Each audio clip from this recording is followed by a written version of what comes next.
Oh, ano gayang kabatang? Kaya naman yung padali mo yan mukhang pagkakasarap yan. Ano gayan? Ay siya, kalderetang Batangas. Manok lang ating ginamit. Tamo naman sabaw pa lang ulam na. Yan, umpisa natin kung paano rin lutuin.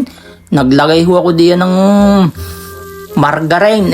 Itago ho natin sa pangalang Star Margarine. Tapos ilagay ho natin ang ating bawang at mga gisa-gisa lang ho natin ng kaunti. Tapos susud na natin diyan ng isang damukal na sibuyas. Oo, isang damukal. Mapakasarap po sa kaldereta ang maraming sibuyas. Yan gigisa lang natin ng konting oras yung hanggang sa malantay ang sibuyas na yan. Kasi alam naman ninyo ang ating margarine ay mabilis naman ho yung masunaw. Hindi yung pwedeng kagaya ng mantikang pwedeng ipaggisa ng matagalan. Yan. Okay na, lanta natin sibuyas, ilagay na ho natin ang ating marinated na manok. Minarinate ko yan sa pineapple juice, toyo, saka Worcestershire sauce, at saka ho paminta ang ating ilinagay ho diyan. Yan ho, halu-haluin lang yan ng kabatang. Nakalagay na rin ho pala dyan ng pickles. At tingnan man ninyo mamaya tatakipan na ho natin iyan. At palalabasin ho natin ng sariling katas niya at hindi tayo maglalagay ng tubig. Yan, nakalipas ho 10 minuto ay lumabas na yung sariling tubig ng ating manok. Ayan o, kita ninyo nagkatubig na. Ganyan ho manok ay takpan nyo lang, maya maya ay lalabas yung katas niya. Oh, makatas ho ang manok. Yan, halu-haluin lang. Mamaya isusunod na ho diyan natin yung mga ingredients na ilalagay natin, yung mga pampalasa, katulad ho niyan, liver spread, ilinagay ho na natin, itago ho natin sa pangalang Rinaw, tapos linagyan din ho natin ng sili. Tamang dami lang ng sili kasi ho yung ating makakasalo din na si Kumandair ay hindi ho itong kagalingan sa sili. Di bali kung siki batang lang ho ang kakain na raip, dadagdagan ko pa ho yan na mapakasarap po ng manghang na kaldereta. Pero arimihanghang na rin ho.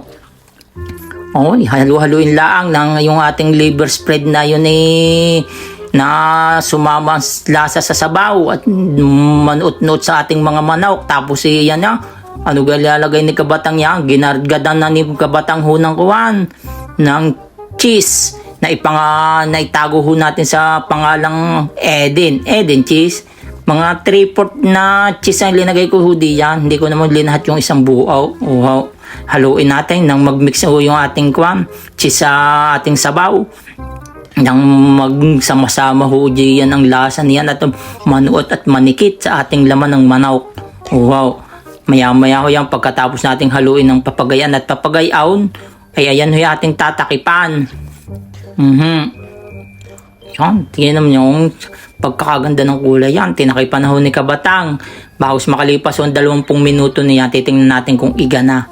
Kung ayos na sabaw ay hindi pa ho okay kay kabatang ang garing sabaw. Medyo malabnaw-labnaw pa ho aray. Ay siya, ayan ho ating pakukuluan pa pero hindi na ho natin tatakipan iyan.